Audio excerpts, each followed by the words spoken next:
Hello, Tom Lavecchia here with the latest edition of the New Theory podcast. We have a very special guest today, a friend, a personal friend, and a business acquaintance, and something that I wanted to cover a long time because I think you'd benefit by having this discussion. Sam Yakimov, who I love saying his name, is here today, and we're going to be talking about what to do when disaster strikes your home. Sam, welcome to the New Theory podcast, man. How you doing? Thank you, Mr. Tom. Thank you. I'm honored to be here with you, spending time.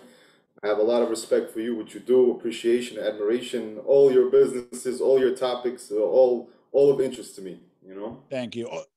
Your flattery will get you everywhere. Okay. So here's the thing. Like I have two homes, one main home, one rental. Something's always happening, right? And I want to talk about like the bigger things that happen that may be insurable, maybe insurance on your policy, kind of what to do. And again, I'm pretty sure when you listen to this podcast in its entirety, you're going to be surprised on how a lot of these things work and what to do when disaster strikes. So my first question is, what's the first thing you should do when your home is damaged? Just like, what are the first few steps? You have some real big damage in your home, call it a windstorm, snowstorm, whatever. But some damage on your home, what's the first thing you should do, Sam? First thing you should do is always be aware of the weather forecast. If your community, your township is telling you, hey, there's going to be a storm, be prepared, have food, have some water on standby. Just be the basic necessities, have them in your house. First thing you should do is whenever the damage occurs, start taking pictures. Anything you should be taking pictures before of what your house looked like Smart. And after too, so the insurance company is going to see what's the difference.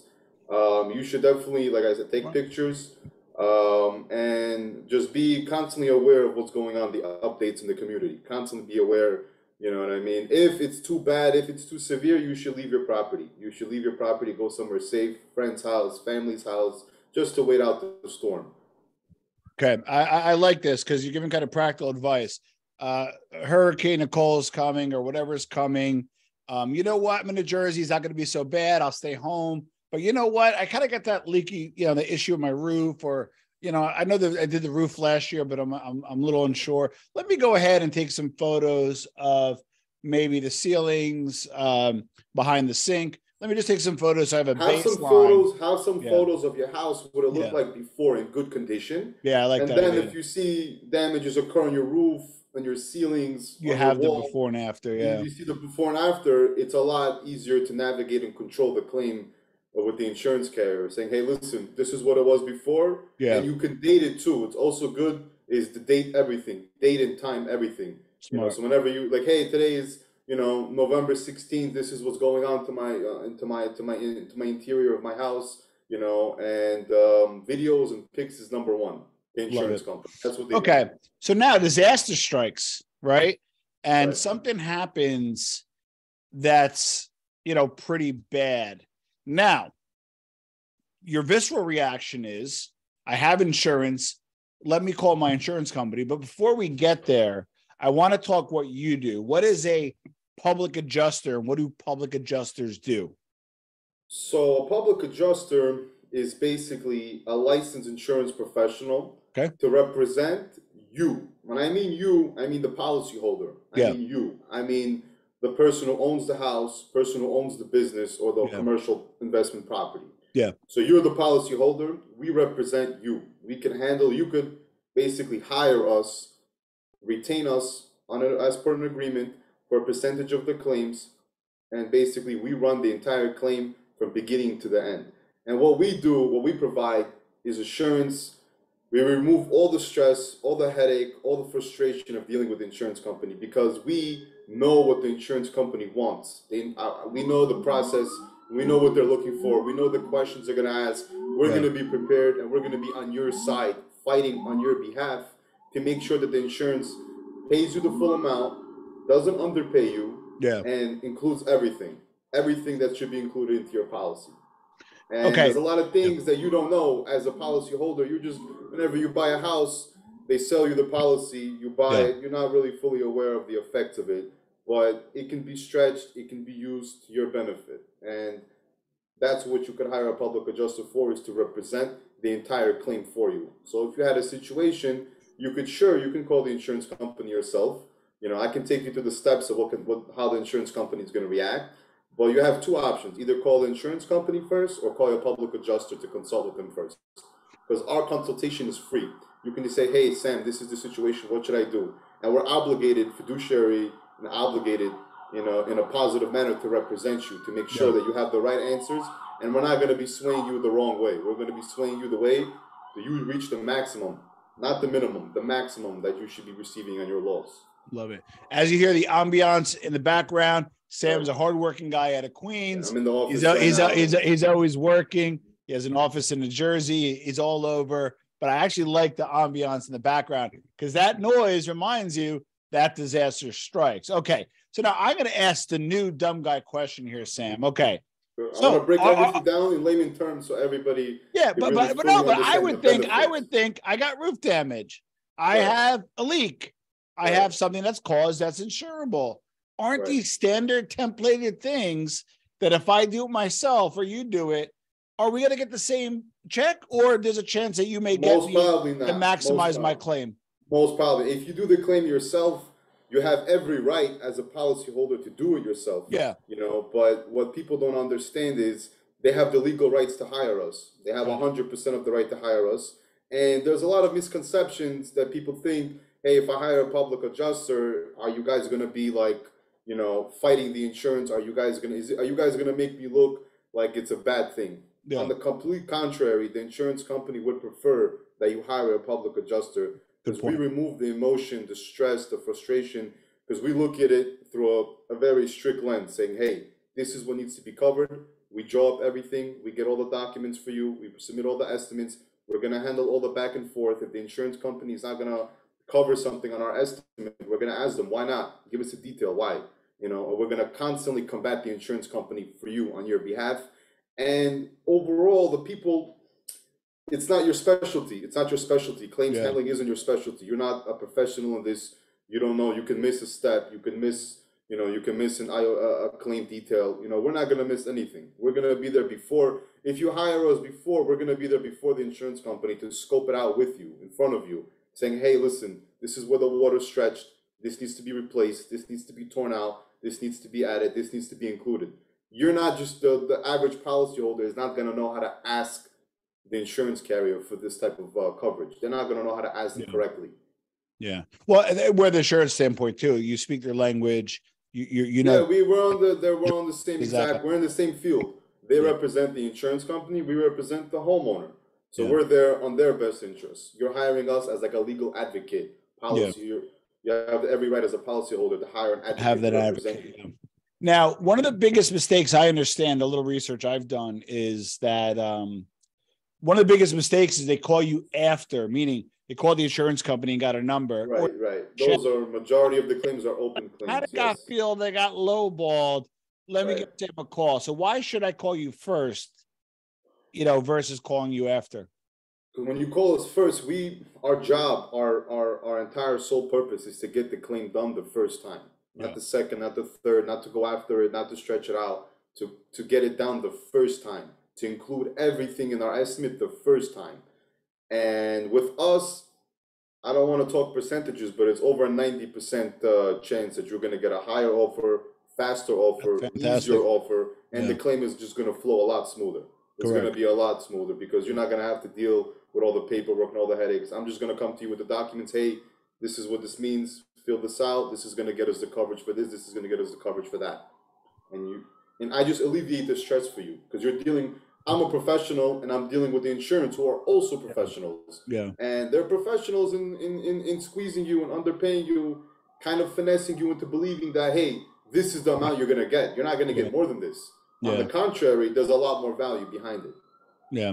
And that makes sense because if you wear the insurance company's hat, their goal is to provide insurance, to provide relief.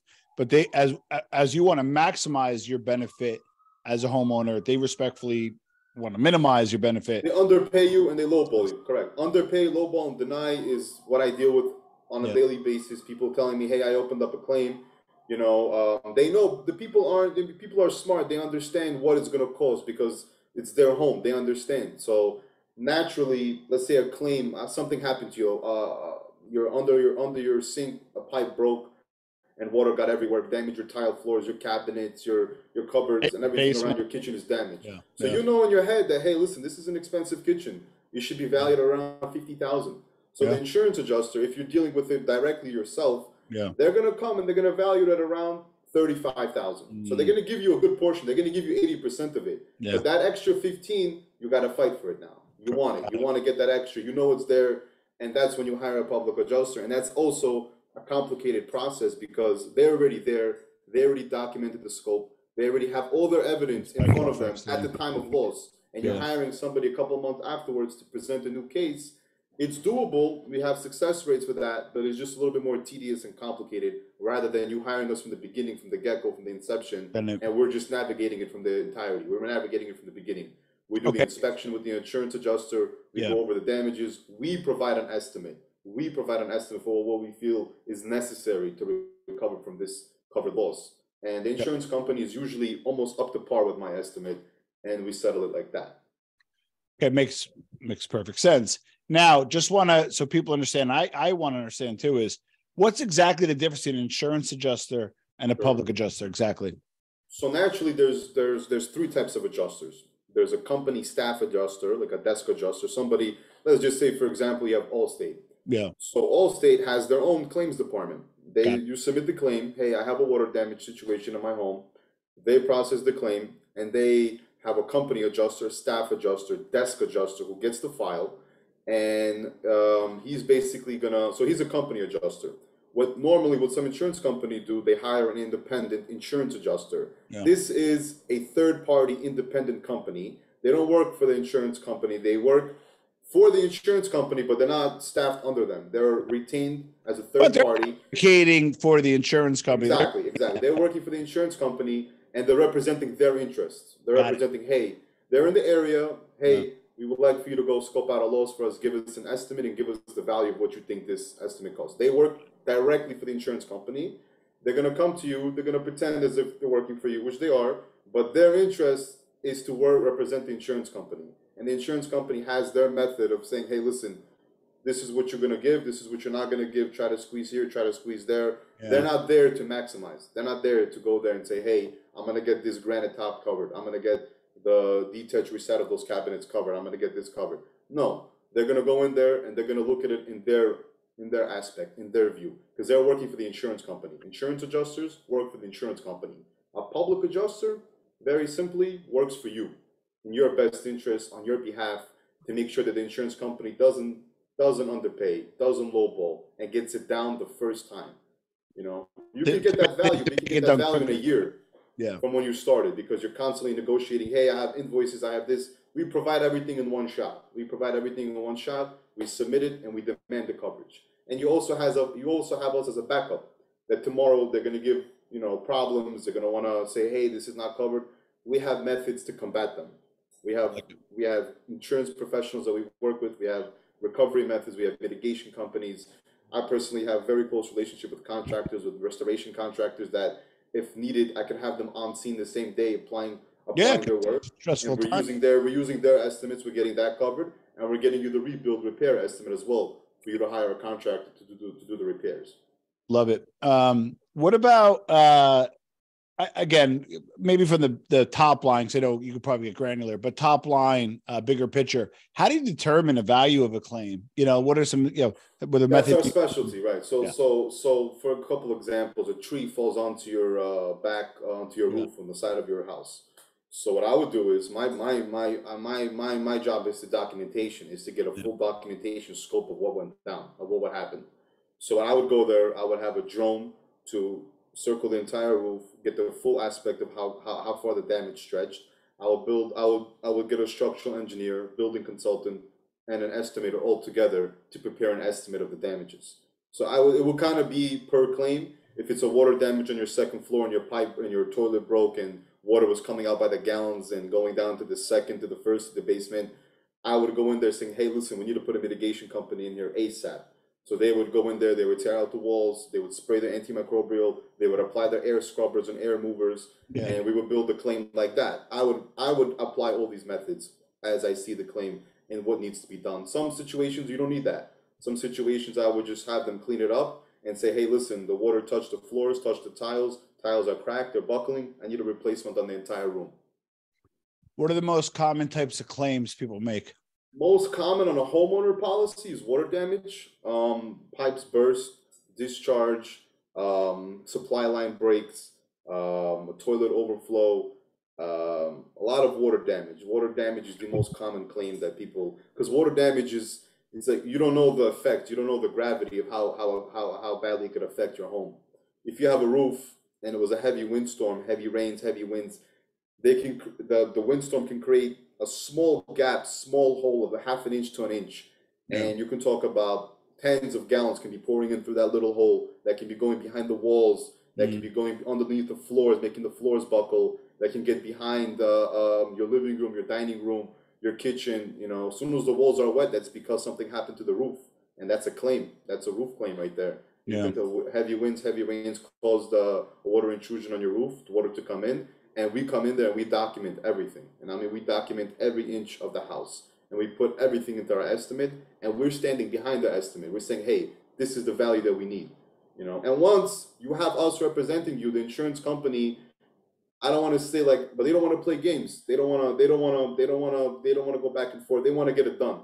They also want to get it done. And they're going to put the claim into a different department in the insurance company, where they're going to have a senior level adjuster come out to meet me. Not like a regular adjuster, a senior level. It's already moved to a different department in the claims department in the insurance company. Once you retain a public adjuster, I submit my representation. They're not going to put a rookie on it. They're going to put somebody senior because they don't want the problems. They don't want it to stretch out. They don't want to go into negotiation, mediation, appraisal with me because it's just going to drag them out. It's going to cost them money. It's going to cost us money. Yeah. But inevitably, the courts of every state, they're in favor of the insured, the policyholder, you. So no matter how much we stretch it, we're still going to get that value. It's up to the insurance company how hardball they want to play with us. On majority cases, they respect the fact that you hire a public adjuster. We're knowledgeable, we're experienced. We're dealing with other insurance professionals. We don't have emotions. We don't have anything attached to it except what's in front of us. I love it because the way I'm filtering this is you'll help me get a little bit more maybe that I deserve. They help you get the correct amount the first time without any issue. Well, exactly versus iterations, but also you should get it done quicker as a result of that. So, which is the benefit why to call you first. We're going to be wrapping up soon, but one question I always have is I always get nervous. I think I told you I had a bad experience. I said something wrong. Wasn't lying, wasn't incorrect, but I said it was just wrong. Absolutely. That happens all the time. Too transparent with the insurance company, and it really hurt me later on, costing me a lot of money. My question to you is, what should you not say to an insurance company early on? Whenever you're describing, let's just say you're going at it alone and you're not hiring a public adjuster. Yeah. Whenever you're speaking to the insurance company, you want to be very quick, brief, to the point, specific. You don't want to go into major details. For example, water damage occurred in your second floor laundry unit. Yeah. Going to ask you, where is the pipe? What is this? What happened? You tell them straight up. You tell them honestly. Listen, I'm not a plumber. I don't know. I have water damage coming into my house. I need this taken care of. You know, I'm submitting a claim for water damage. The insurance company has their entire method and process of how they evaluate it. So they're going to go off what you're telling them, saying, hey, if there was a storm, be very specific. Hey, there was a storm. There was heavy winds last night, and my roof is leaking, and water is coming into my living room or my bedroom. That's it. Simple. Oh, what method? What happened? Listen, this is what happened. You know, if a fire, God forbid, occurs. Fires are also very common claims, but they're not always happening. But if a fire occurs, you tell them, hey, what was the cause of the fire? I'm not a cause and origin specialist. I'm not sure. I'm not a specialist. You know, I'm just a policyholder. I'm putting in a claim with you. Be specific. Be to the point. It should be 1-2 sentences whenever you speak. Water damage. A pipe broke. Caused water damage in my house. That's it. That's it. Now, your company is Direct Public Adjusters. Website is www.directpaloss.com. We're going to put a link below. So for those, how can we find it? Maybe give your number for those in audio. on Sure, iTunes. sure. You can call my cell directly. I'm always answering. 917-246-2211. My email is sam@publicadjusters.com. If you just want to talk to me, consult. I'm a large loss consultant. If you have a large loss, I've settled a few $1 million in claims in this business. So I just know I know how the insurance company behaves. I know how they react. I know what kind of questions are going to come at us. And whenever you experience a loss, it's an emotional trauma to you. You know, you don't know what's going on. You have to, you have water all over your house. I have to check into a hotel. Who's going to cover this? How is it going to be covered? Am I going to have any issues? That's something that we alleviate right off the bat. You call us, we tell you, hey, what kind of policy do you have? Give us your policy. So we review the policy. Okay, this falls under this coverage. Everything should be covered from the floorboards to the stud. Everything should be covered.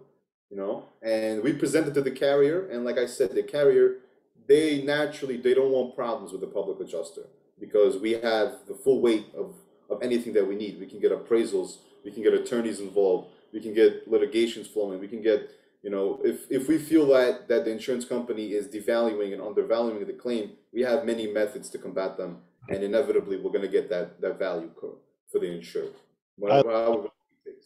I love it. On New Theory, we try to give you different points of view. Sam's an entrepreneur, give different entrepreneur point of views. As an entrepreneur, God forbid something happens, you have business interruption, you have all that kind of stuff. He also handles that. Obviously, something happens to whether it be your home office, your real office, your retail store, whatever that is. And I learned a lot today, Sam. Thank you so much for being on. We're licensed in New York, New Jersey, Connecticut, PA, Texas, soon to be Atlanta, Miami. New York, New Jersey, Connecticut, PA is more than flowing. People suffer damages every day, whether their exterior siding is falling off from a storm, whether it's a fire, whether it's an explosion that leads to a fire. Fire damage is not uncommon, but if it's a fire damage, it's usually a category 3 or 4, and those are very large losses that we settle, and they're very, very tedious, but that's the most value. Water damage is the most common. Storm damage is also very common. Windstorm, heavy rains, heavy winds. For a business, I've settled a lot of business claims. A lot of them were vehicles into structures, explosions, sprinkler gas explosions, pipe breaks on the second and third floor leads into the storefront. There's so many occurrences. But what people have to understand is when you file a claim, the situation needs to be sudden and accidental. So that's what insurance is there for. When a sudden and accidental damage occurs, you have to know how to go about it to get the full maximum. Because sometimes people don't even know how much money they're leaving on the table. They have no idea. Yeah. And that worries me. Like if I got $50,000 claim, then I find out I could have got 75 or more. And all that time you lost, again, whether it be business interruption or... And it's stressful. You're going to be spending time, money. You're going to want you need contractors. You need restoration. My company provides all of that. So you don't need to worry about anything. You literally call us. We're on the scene the same day. We assess the scope. He's like, listen, this is what this job needs. We need a water mitigation company here ASAP. We get that done. And it's showing to the insurance company, you're taking the measurements of your policy, because your policy states if you have a loss, you have to mitigate it. What does that mean? You have to fix the situation from getting worse as best as you can. Whether it be throw towels, if there's water coming out, throw towels, clean it up. If there's a fire, immediately get a fire department restoration company out there. If it's a windstorm roof leak, if the roof breaks, cracks, shingles are missing, you got to get a restoration company to tarp it. We provide all of that. Beautiful. All right. Thanks, Sam. And thanks for checking out. Thank you for the time. Yes. Thank you for the respect. Everything is good by you, Tom. You're a good guy. Thanks, brother. And I got a lot of love and respect for what you do. Thanks, brother. Thank you.